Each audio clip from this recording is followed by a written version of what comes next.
Hello and welcome to lesson 21 for A2C 11th grade English. This is Mr. Brewer and thanks for joining me. Today, here's what we'll be working on. We're going to talk about structure and do mindfulness for about 2 minutes. Our writing lesson will have an assignment that's due at the end of this week on Saturday. Our literature lesson will have an extra credit opportunity that's due also this Saturday.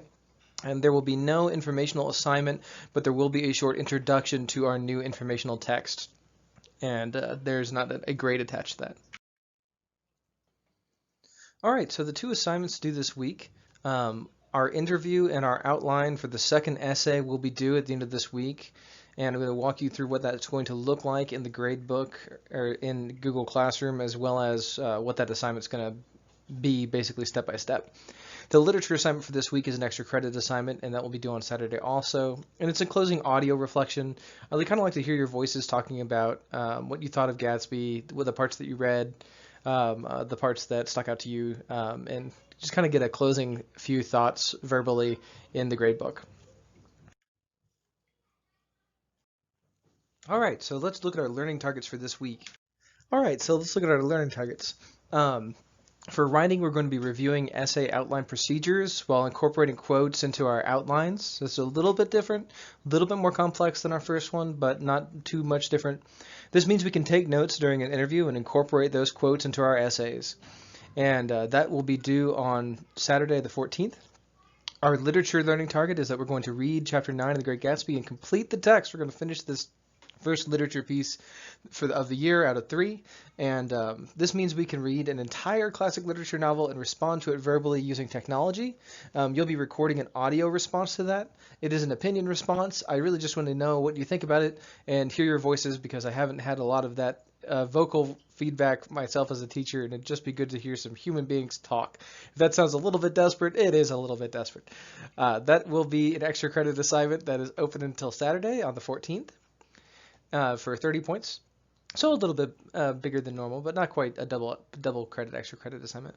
Our informational learning target today is that we're going to explore the background and author of a foundational text, The Color of Law, which we'll be referencing during our next literature unit as we read Raisin in the Sun. And this means I can write So this means that I can explain and discuss the author of our new informational foundational text when asked about it and prepare to reference it in other assignments. So that means you'll be able to talk about why we're reading The Color of Law if asked about it. All right, so here's the week structure. Mondays and Tuesdays we'll have a lesson like the one you're watching right now. On Wednesdays from 10 to 12:30 I will have my office hours. And on Thursdays and Fridays, I will post a lesson on Wednesday afternoon, and we will go through that lesson live in class also. And there'll be some workspace at the end of every class between 10 and 20 minutes for me to work with any students who have questions or need assistance on any of the assignments. All right, let's do some mindfulness. So straight up, these GIFs aren't really doing it for me right now, so here's a bunch of pictures of the Bean team. That is Michael on the left and Raphael on the right, just being sweet little lumberjacks. Nah, that is Michael on the right there and Raphael on the left. They're just doing some reading some Wares of the Pirate. This is Michael on the left and Ralph on the right, just vibing. And Ralph is bigger than Michael. He's a moose, and Michael is the like Xbox Series S or the little version. He's the travel version. All right. Moving on. So our writing learning target for today is we're going to review essay outline procedures, and we're going to look at how I'd like you to incorporate quotes into your outline this time around. This is going to look really familiar if you did the outline assignment for the previous essay, for the This I Believe essay. It's going to be very similar.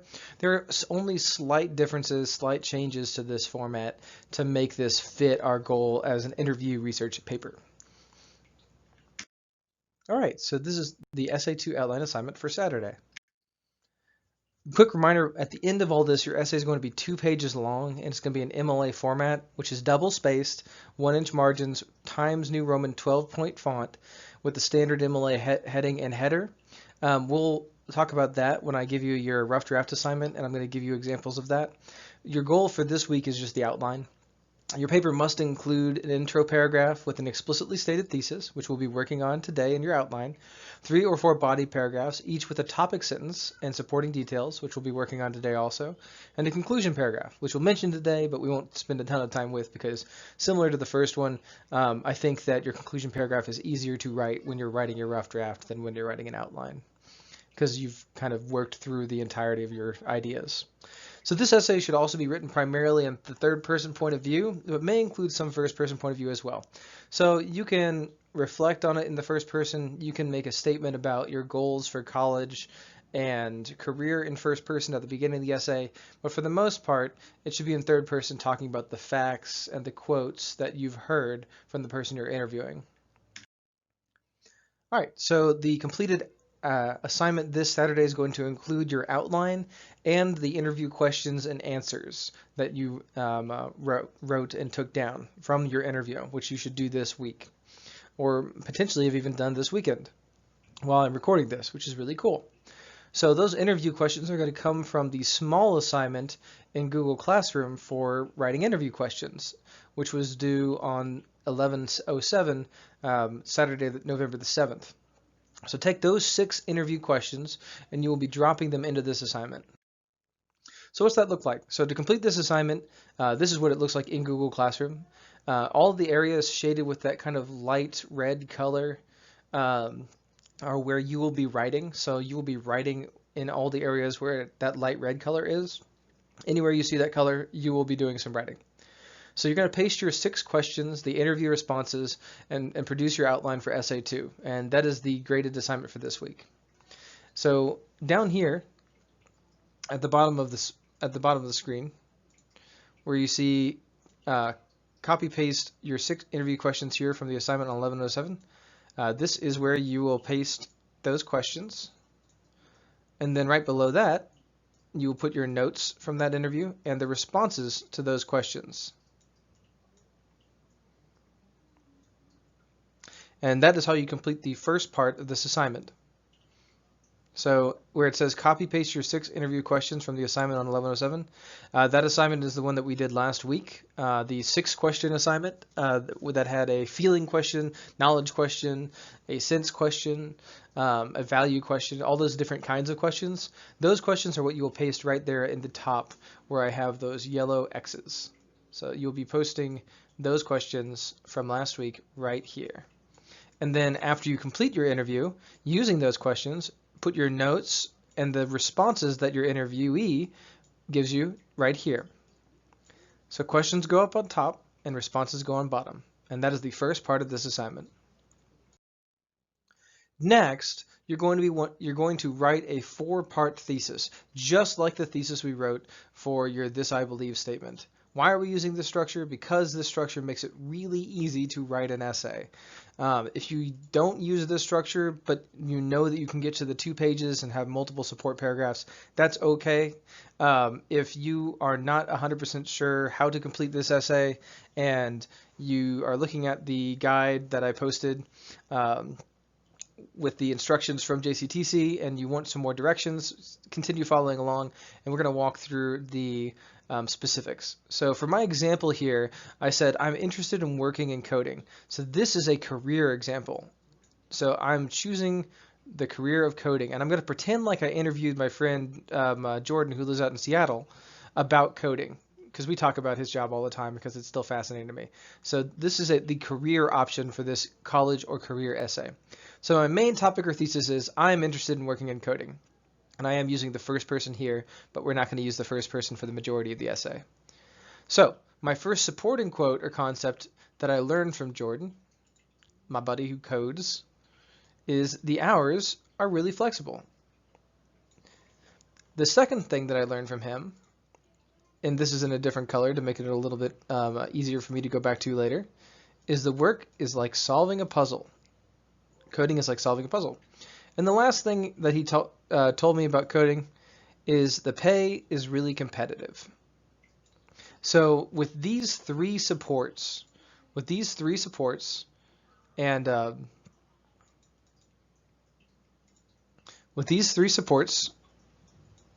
my thesis, I'm a long way towards finishing this essay already because I already have a structure that I'm going to be able to refer back to the entire time I'm working on this. So just by putting together this structure, you've already done a lot of your work. And again, to clean that up a little bit. So start with your thesis, and that will be either tied to college or career. In this case, this is a career. I'm interested in working in coding. And then bring in 3 supporting statements that are tied to the interview you gave.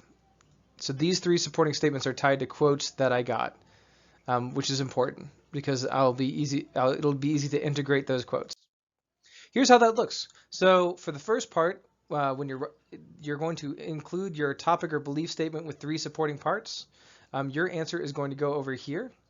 So you will write yours over here. You could use the same color coding that I use if you wanted to use the highlighting tool, which is if you're using if you're looking at this on your Chromebook, the highlighting tool is in it's going to be in this area when you're in the document editor. It's going to be on this part of the screen. So you can go ahead and use the same colors that I use if you want to kind of visually see that structure. I really recommend that if you hate writing essays and you want to just like knock this out, know that you'll get a good grade on the final draft, have a good structure.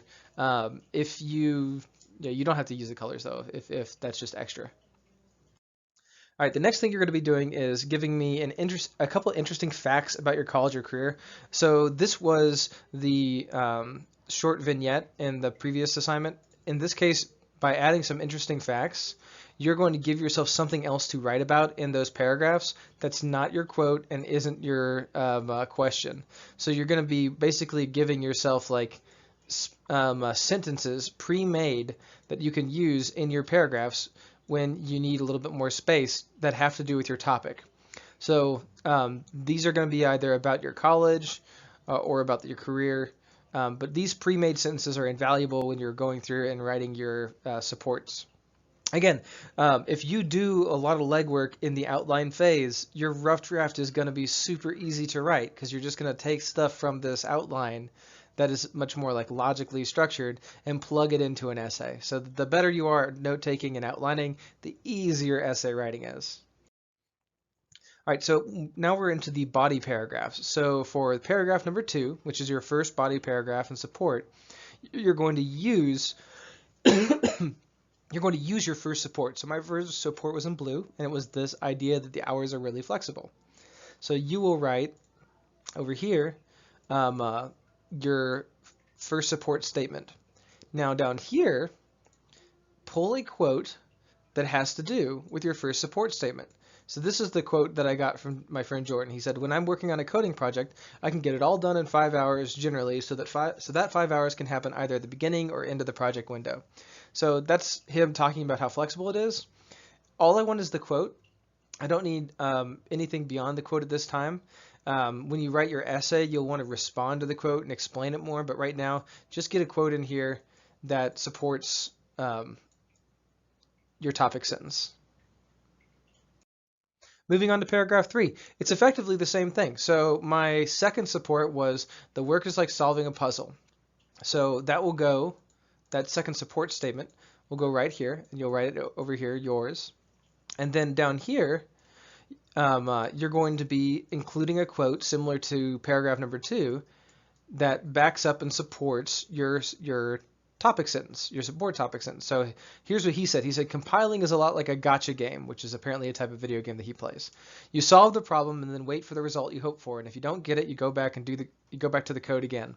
So he's talking about like the puzzle solving nature of, I think the game Genshin Impact is a gotcha game. Anyways, he talks about how coding is like a puzzle, and that supports my topic statement, coding is like a puzzle. So I would talk a little bit about how I'm interested in solving that kind of puzzle if I wanted to be a coder, and give supports for my quote in the rough draft. But here, all you need is your quote. And then finally, for paragraph 4, so the last thing I said to support why I'm interested in coding is the pay is really competitive. So that quote goes right here, or sorry, that topic sentence goes right here. that supporting topic sentence, and then the quote will go down below that. He said, when I started at Angie's List, I wasn't making much more than rent, but after a few big projects, I was, and he goes on to say, able to negotiate a much better pay rate, which was down here. Anyways, so that's a good quote that talks about how that supports my topic sentence.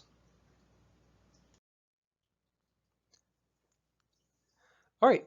For your conclusion paragraph, it's much similar to like, I'm not a huge fan of writing conclusion paragraphs during um, during the outline phase, just because I think that you don't know the tone that you're going to strike for the entirety of your rough draft yet, and you might have to go back and change a lot of things.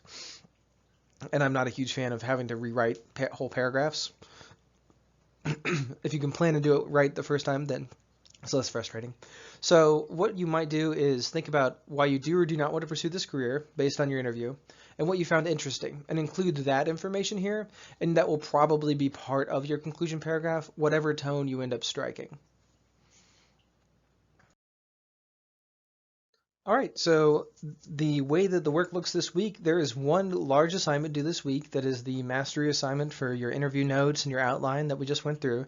And there is a small extra credit assignment opportunity this week attached to finishing The Great Gatsby, which was our first literary text for this year out of 3.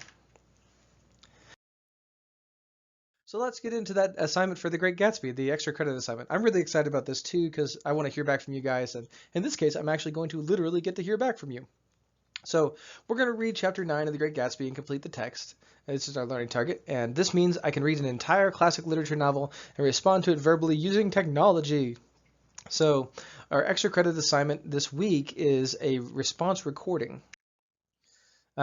Chapter 9 is posted as of this posting, so you can go and read that along with me in YouTube or use Google Slides to complete that reading. Either way works great. And yeah, so here we are. It's the last chapter. It's over. If you're feeling like the title of this slide, like I haven't even started reading, well, hello. It is the last chapter of The Great Gatsby, our first primary text out of 3 this year. We made it. If you haven't started reading, I have great news for you. They are all recorded, and you can listen to me as an audiobook. God bless you. Or you can read through them all on slides. If you listen to me, it's effectively the same as sitting through my class. And I do digressions and discussions and make fun of some of the characters. And it is very much like sitting in a class with an English teacher who's reading a text with you. If you miss that experience, if you want to put me on in the background while you play Fortnite, that's cool. That's a way to get through it also. There are lots of ways to kind of pursue normalcy this year, and that's one of them. So anyways, this assignment is to record a verbal response to 3 questions about the text. You don't need to pre-write these, and they can be off-the-cuff responses. I really just want to know what you think. I miss having discussions with students about the text, and I would love to hear your voice, and after listening to you, write back to you in the comments on Google Classroom. Now, this is a 30-point assignment, so it's a little bit more than a normal extra credit assignment. But yeah. Really, I just want to hear from you. So if you've read or watched a majority of the book using the slides or the YouTube, I'd love to hear you talk about what you think in 3 different ways. The first way is theme. So how do you think the American dream was present in the text? Who had that dream? Who didn't have the dream? And what sacrifices did characters make to pursue the dream? What happened to them? Why do you think that happened? So basically, what do you think about the whole American dream thing in the book The Great Gatsby? How to go for those characters? Why? The second one is authorial choice. So do you think the book ended the right way? So how would you have ended the book if you were F. Scott Fitzgerald? And what's that say about your beliefs about the dream, the way that you would prefer it to have ended? Basically, kind of put yourself in the shoes of the author a little bit and, critique them. Was it good? Did it end right? Was it right how it ended? Or do you think that it should have ended some other way? The last one is a tone question. So what do you think of Nick Carraway as a narrator? Would you hang out with him or not? Did you find him sus? So how do you feel about the ongoing tone in the text of an unreliable narrator who kind of sets this aloof and kind of bored and a little bit hard to believe tone? All right. And you'll be using the recording software that I linked you to in the assignment on Google Classroom. To complete that assignment, that recording software is in a link on the assignment, and you'll just be attaching that to your Google Classroom submission.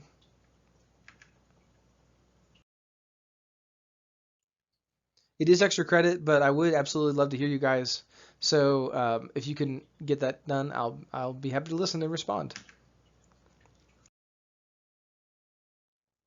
Yeah, you'll be using this onlinevoicerecorder.com, and as soon as you're finished recording, you'll save your recording, and then you can upload that saved recording just by, I believe, dragging it into the Google Classroom assignment or clicking Add Attach File or Add Attachment when you go to submit your assignment. So don't just submit a blank assignment. Please do submit that attachment so I can hear you talk about what you think about The Great Gatsby and respond to you in Google Classroom. And yeah, if you can't speak for whatever reason, then you can always type, and I'll just take them that way too. But I would love to hear your voice, just because it's weird to sit in here with my cat and talk to my computer all the time. Here's what it looks like in Google Classroom.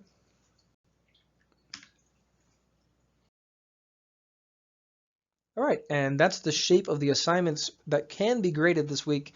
The first one we talked about, the outline and interview, is for a grade. It's 50 points in mastery, which is the test grade portion of this class.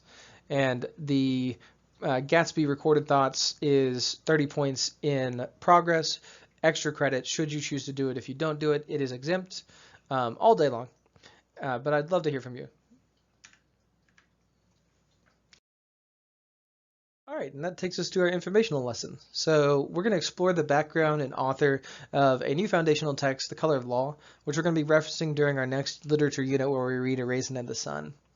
So this means I can explain and discuss the author of our new informational foundational text when asked about it and prepare to reference it in other assignments. So there's no assignment attached to this week, but I'm going to give you a little bit of background about this text that we're going to be referencing as we go forward. This is the author, Richard Rothstein, and this is a quote from The American Conservative by Karl Paulus, which was on the back of the text. He says, Rothstein's work should make everyone all across the political spectrum reconsider what it is we allow those in power to do in the name of social harmony and progress with more skepticism. The Color of Law shows what happens when Americans lose their natural rights of life, liberty, and the pursuit of happiness, or in the case of African Americans, when there are those who are still waiting to receive them in full. And that's Karl Paulus from the magazine The American Conservative, talking about the color of law.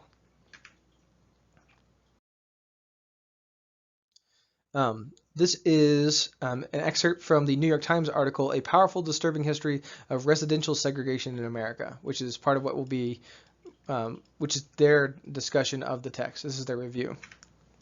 Here's what the In the summer of 1950, with Americans reeling from the news of North Korea's invasion of South Korea and Senator Joseph McCarthy's ever-expanding Red Hunt in Washington, Time magazine ran a disarmingly cheerful cover story about the nation's housing boom titled, For Sale, A New Way of Life. Featuring the builder William Levitt, who had recently transformed some Long Island potato fields into a sprawling complex of starter homes, 2 bedrooms, 1 bath, and extension attic for $7,990. It spoke reverently of the development's parks and playgrounds and many rules.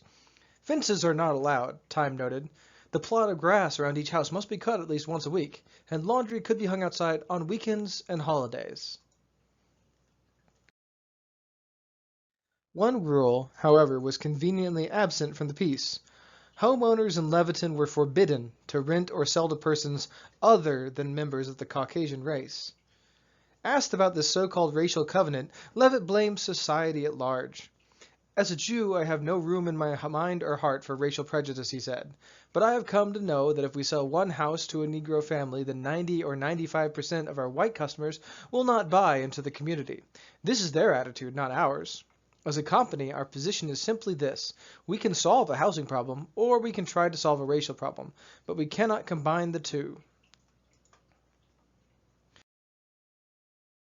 At first glance, Leviton stands as a prime example of de facto segregation, which results from private activity, as opposed to de jure segregation, which derives from government policy or law. Levitt, after all, appeared to be an independent businessman, responding to the prejudices of home buyers he hoped to attract. In truth, though, it wasn't that simple. As Richard Rothstein contends in The Color of Law, a powerful and disturbing history of residential segregation in America, the government at all levels and in all branches abetted this injustice, abetted meaning allowed for it to happen. We have created a caste system in this country, with African Americans kept exploited and geographically separate by racially explicit government policies, he writes. Although most of these policies are now off the books, they have never been remedied, and their effects endure. Levittown reflected this dynamic. Popular with World War II veterans and their families, its 17,500 houses required no down payment. The federal government guaranteed low-interest bank loans for Levitt to build them and low-interest mortgages for veterans to buy them. The government also made clear that developers receiving these incentives must sell to whites only. It didn't stop there. In the 1950s, following a Supreme Court decision that restricted the scope of racial covenants, an African-American veteran bought a house in a second Levittown development outside Philadelphia. A white mob formed. The house was pelted with rocks and crosses were burned on the lawn. Amazingly, the black family held out for several years before moving back to a segregated neighborhood. Rothstein sees this incident and dozens like it as an insidious form of de jure segregation that's government-backed, not private. The failure of a racially biased police and public officials to protect African Americans from unlawful intimidation. So his concept was, while it was individual people, citizens, who were burning the crosses, it was the police who allowed the crosses to be burned that was the government saying, this is okay. One of the great strengths of Rothstein's account is the sheer weight of evidence he marshals. A research associate at the Economic Policy Institute, he quite simply demolishes the notion that government played a minor role in creating the racial ghettos that plague our suburbs and inner cities. Going back to the late 19th century, he uncovers a policy of de jure segregation in virtually every presidential administration, including those we normally describe as liberal on domestic issues. And this is Shirley Chisholm on the right with great quote saying, the difference between de jure and de facto segregation is the difference between open, forthright bigotry and the shamefaced kind that works through unwritten agreements between real estate dealers, school officials, and local politicians. Indeed, some of the worst offenses occurred with Franklin Roosevelt in the White House. One of his New Deal centerpieces, the Public Works Administration, built 47 public housing projects, all rigidly segregated, 17 for blacks, the rest for whites. His vaunted Tennessee Valley Authority put white employees in a model village of 500 homes, while blacks endured shoddy barracks, far from their jobs. When war came, the Roosevelt administration provided housing for white defense plant workers, but only temporary, poorly constructed dwellings for black workers. The few protesters included Eleanor Roosevelt, whose pleas for fairness fell on deaf ears, his wife. The president, no friend of civil rights, argued that ending the Great Depression and winning World War II must take precedence over divisive social issues. A little bit more background on what that last part just said. So, the administration of President Franklin D. Roosevelt, 33 to 45, was initially a continuation of the gentleman's agreement with within the Democratic Party that Northern Democrats would not interfere in race issues on the behalf of black Americans. To ensure the passage of New Deal legislation, Roosevelt could not afford to offend Southern Democrats by challenging the white supremacist system of Jim Crow.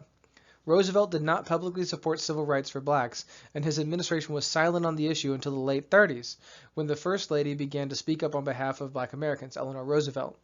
Without her persistent influence, the goals of civil rights and New Deal legislation would never have converged. Among Rothstein's more telling examples is Stuyvesant Town, a 9,000 apartment complex built on Manhattan's East Side in the 1940s by the Metropolitan Life Insurance Company, or MetLife. The process of construction began with the city condemning 18 square blocks of a racially integrated neighborhood and transferring the land to the company, which received tax relief as well. MetLife executives made it clear that Stuyvesant Town was for white people only, a policy that led to protests and a compromise whereby the company agreed to lease a handful of apartments to qualified Negro tenants while building a smaller development for black renters in Harlem. By this point, however, Stuyvesant Town was almost fully leased meaning the houses had been purchased. Blacks were shut out and would remain so because New York City's rent control laws kept turnover low for the original white tenants and their lawful successors. Basically, like New York City's rent laws allow you to inherit the place you're renting from your parents. While rapidly rising rents for its vacated apartments made the development unaffordable for even middle-class families. Today, African Americans constitute a minuscule part of Stuyvesant Town, which sits in one of Manhattan's most famously progressive districts. What are the remedies? Here, Rothstein has less to add. So this is part of the Times article's critique of the text. So it's not all just like, hey, look how great this text is. When the Times does a review, they do a good job of critiquing it also. A number of his pet ideas have no hope of gaining public acceptance, he readily admits, like withholding mortgage interest and property tax deductions from those living in neighborhoods that actively exclude blacks and the poor, or having the federal government buy a percentage of the houses that come up for sale in Leviton, which would then be resold to African American buyers for $75,000, far below their current market value, but equal in today's dollars to the original asking price of about $8,000. Sadly, there's no easy fix, though many states place restrictions on some sort on exclusionary zoning. A few have gone further to mandate fair share requirements for low and moderate income suburban housing, with incentives both for developers and local communities, a plan Rothstein favors. As a call to arms, the color of law may be difficult for potential allies to embrace. Interracial alliances break down, Rothstein insists, when whites develop overly intolerant judgments of the unfortunate from a need to justify their own acceptance of segregation that so obviously conflicts with both their civic ideals and their religious ones. Supposedly blinded by bigotry or ignorance, they refuse to acknowledge what Rothstein seems to see as self-evident, that the myriad social problems plaguing the inner cities today arise from race discrimination, and race discrimination alone. To dare to challenge this, to speak of individual agency, for example, is akin to flogging the victim. End of discussion. So kind of what we heard Baldwin say in The Fire Next Time and in a couple of his articles from our previous unit, that whole, the people who shut their eyes to reality simply invite their own destruction, says Baldwin, and anyone who insists on remaining in a state of innocence long after that innocence is dead turns himself into a monster. And Baldwin goes on to say about innocence, experience which destroys innocence also leads one back to it. So Baldwin and Rothstein both basically make the argument that if you're ignoring a problem, you're part of the problem. And if you're aware of the problem, you're working to be a part of the solution. So the New York Times goes on to critique Rothstein further, saying he rejects the phrase people of color because it lumps African Americans with groups that didn't suffer as systematically at government hands, like Asians and Hispanics. First and second generation Mexicans live in segregated neighborhoods by choice, we are assured in this text, not because they are forced to. So the Times makes the argument there in that statement that there is segregation that affects not only black people in the United States, but also Mexicans and Hispanics. While the history of African Americans is undoubtedly unique, ranking groups by the discrimination they endured may not be the most productive way to proceed. In this preface, Rothstein writes that America has a constitutional obligation to remedy de jure segregation in housing, and that its story must be told. While the road forward is far from clear, there is no better history of this troubled journey than the color of law. So we have move on here. Let's get down to business to defeat the effects of systemic racism in housing and housing wealth. Yeah, so while we're reading A Raisin in the Sun, which is about a black family moving into a predominantly middle-class white neighborhood in Chicago, we're going to be looking at the color of law as our foundational informational text in a similar way that we looked at the debate between Baldwin and Buckley as a foundational text about the American dream when doing Gatsby. We're not talking about the American dream as an idea the way we were in Gatsby. That's what the whole book was about. As we read A Raisin in the Sun, we're going to be talking about housing in America and building wealth in America and how housing allows that to happen and how that has been denied all the way up to fairly recently. How recently, you may ask? Well, in 1985, in Sylvania, Kentucky, which is an outlier of Louisville, actually, the Marshall family's home was firebombed when they moved in, and the county police officer was a KKK member and testified the actions of him and 20 other KKK members in the department were condoned by their superior officers. That is 1985 in near Louisville, Kentucky. Straight up, that is not a long time ago. If you want to pause this and read these, this is the history of housing segregation in the U.S. kind of simplified, just to get an idea of how recent some things are. I think that it's really valuable.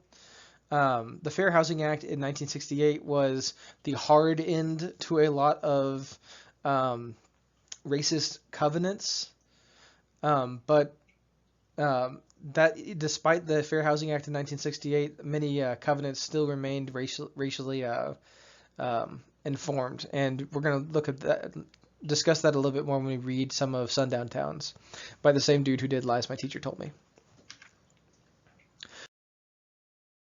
All right, so there's no assignment attached to that lesson. I just think that's interesting stuff, and it's setting us up for using the color of law in assignments as we move into A Raisin in the Sun this month. So this week you do have an assignment for writing. It is the interview and outline that is due on Saturday. You have an extra credit opportunity attached to responding to the last chapter in The Great Gatsby, and there's no assignment for the informational text this week. We're just looking at the color of law and redlining in Louisville. Thank you guys so much for listening, and I hope you have a great afternoon, morning, night, whatever time it is, wherever you are. If you have any questions, as always, you can take a picture of that QR code in the top right-hand corner, get explanations from this lesson broken down into smaller bits. You also have my email at the top of that link. Thank you so much, and have a good one.